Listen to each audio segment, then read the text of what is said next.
Leitura do dia. Leitura da profecia de Daniel. Eu te suplico, Senhor, Deus grande e terrível, que preservas a aliança e a benevolência aos que te amam e cumprem teus mandamentos. Temos pecado. Temos praticado a injustiça e a impiedade. Temos sido rebeldes, afastando-nos de teus mandamentos e de tua lei. Não temos prestado ouvidos a teus servos, os profetas, que, em teu nome, falaram a nossos reis e príncipes, a nossos antepassados e a todo o povo do país. A ti, Senhor, convém a justiça, e a nós, hoje, resta-nos ter vergonha no rosto, seja ao homem de Judá, aos habitantes de Jerusalém e a todo Israel, seja aos que moram perto e aos que moram longe de todos os países, para onde os escorraçaste por causa das infidelidades cometidas contra ti. A nós, Senhor, resta-nos ter vergonha no rosto, a nossos reis e príncipes, e a nossos antepassados, pois que pecamos contra ti. Mas a ti, Senhor, nosso Deus, cabe misericórdia e perdão, pois nos temos rebelado contra ti, e não ouvimos a voz do Senhor, nosso Deus, indicando-nos o caminho de sua lei, que nos propôs mediante seus servos, os profetas. Evangelho do dia. Proclamação do Evangelho de Jesus Cristo segundo Lucas. Naquele tempo disse Jesus aos seus discípulos: Sede misericordiosos, como também o vosso Pai é misericordioso. Não julgueis e não sereis julgados. Não condeneis e não sereis condenados. Perdoai, e sereis perdoados. Dai e vos será dado. Uma boa medida, calcada, sacudida, transbordante será colocada no vosso colo. Porque com a mesma medida com que medirdes os outros, vós também sereis medidos. Meditação. Este Evangelho pode nos levar a pensar sobre como estamos agindo em relação aos outros. Será que estamos sendo misericordiosos, perdoando e sendo generosos? Ou estamos julgando, condenando e sendo egoístas? Jesus nos chama a seguir o exemplo de Deus em nossa vida diária, a demonstrar misericórdia e compaixão aos outros. Isso pode ser difícil, especialmente quando estamos feridos ou injustiçados. No entanto, Jesus nos lembra que se perdoarmos os outros, também seremos perdoados. Também é importante lembrar que, como Jesus disse, seremos medidos com a mesma medida que medimos os outros. Isso significa que se julgarmos ou condenarmos os outros, também seremos julgados e condenados. Mas se mostrarmos misericórdia e generosidade, receberemos uma recompensa generosa. Portanto, a reflexão sobre este Evangelho pode nos levar a refletir sobre nossas próprias ações e atitudes em relação aos outros. Como podemos ser mais misericordiosos, perdoadores e generosos em nossa vida diária? Que ações podemos tomar para seguir o exemplo de Deus e demonstrar amor e compaixão aos outros? Que possamos sempre buscar a misericórdia de Deus em nossa vida e compartilhá-la com aqueles ao nosso redor. Santa Rosa de Viterbo, Virgem Franciscana. Uma vida admirável, embora breve, que deixou seu sinal. É o caso de Rosa de Viterbo, nascida em 1233, no seio de uma família pobre com uma má formação, que lhe impediu até de entrar para o vizinho mosteiro das Clarissas. O exílio entre guelfos e gibelinos. Quem nascia com externo, osso na parte anterior do tórax, era condenado a morrer em 3 anos, porque seu esqueleto não consegue ser sustentado. No entanto, Rosa viveu 18 anos, sempre com um sorriso nos lábios. Não podendo receber o hábito religioso, entrou para a Ordem Terceira de São Francisco e começou a percorrer toda a cidade com uma cruz no pescoço, levando uma vida de penitência e de caridade com os pobres e enfermos. O contexto histórico em que viveu era o de uma áspera luta entre guelfos e gibelinos, respectivamente partidários do Papa Inocêncio IV e do Imperador Frederico II. Eram anos de contrastes entre o Império e a Santa Sé, e a cidade de Viterbo estava bem ao centro. Devido ao seu apoio ao Papa, Rosa e sua família foram exiladas em Soriano Nelsimino, até que em 1250, com a morte do imperador, a cidade retornou sob o domínio do Papa. O sonho de Alexandre IV. Por causa das suas condições físicas, também Rosa faleceu, provavelmente em 6 de junho de 1251, e foi sepultada na terra nua, próximo à igreja de Santa Maria no Poggio. No ano seguinte, o Papa Inocêncio IV quis torná-la santa e mandou fazer um processo canônico que nunca começou.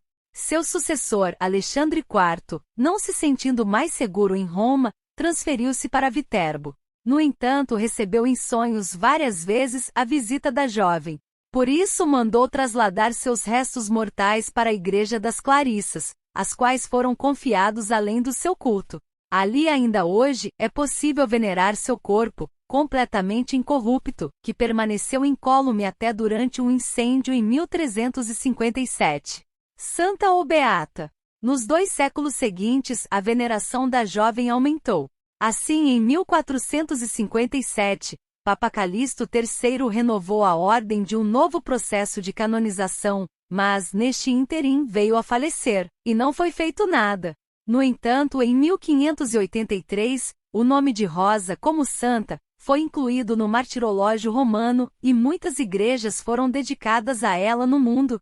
A partir de 4 de setembro de 1258, dia da transferência de seus restos mortais, Viterbo celebrou sua santa com 3 dias de festa, preferindo esta data àquela da sua morte, ocorrida em 6 de março. Tudo começou com uma procissão solene e um cortejo histórico pelas ruas da cidade. Depois, se prosseguiu no centro histórico da cidade, por onde havia sido feita a trasladação com o transporte da máquina de Santa Rosa, uma estrutura de madeira e tecido que todos os anos se torna cada vez mais espetacular.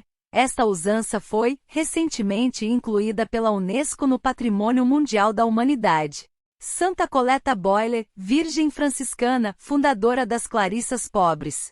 Meus olhos se encheram de Jesus quando fixei na elevação da hóstia durante a Santa Missa, e não quero que nenhuma outra imagem se sobreponha a ele. A obra de Santa Coletta Boyle representa um dos exemplos mais famosos no contexto da profunda crise religiosa ocidental, na época do Grande Cisma. De fato, os homens que não encontravam mais orientação e amparo nas instituições eclesiásticas, buscavam suas respostas em um contato mais direto com Deus, um verdadeiro dom do céu.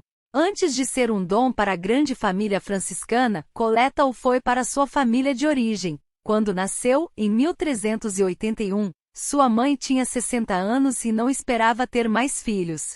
Seu pai era carpinteiro em um convento beneditino. Naquele ambiente, Coletta, diminutivo de Nicoleta em homenagem a São Nicolau de Bari, ao qual foi atribuída a graça do seu nascimento, cresceu respirando Deus. Em breve, sentiu a sua chamada e começou a ter visões de comunhão com ele. Aos 9 anos, o Senhor lhe confiou aquela que seria a missão da sua vida, a reforma das Clarissas. Mas foi necessário muito tempo. No entanto, Coletta se preparava mediante a prática da caridade e da penitência, tendo êxtases e revelações divinas e realizando atos milagrosos, entre os quais algumas ressurreições. Vida religiosa singular. Ao ficar órfã, aos 18 anos, Coletta foi confiada ao abade de Corbie.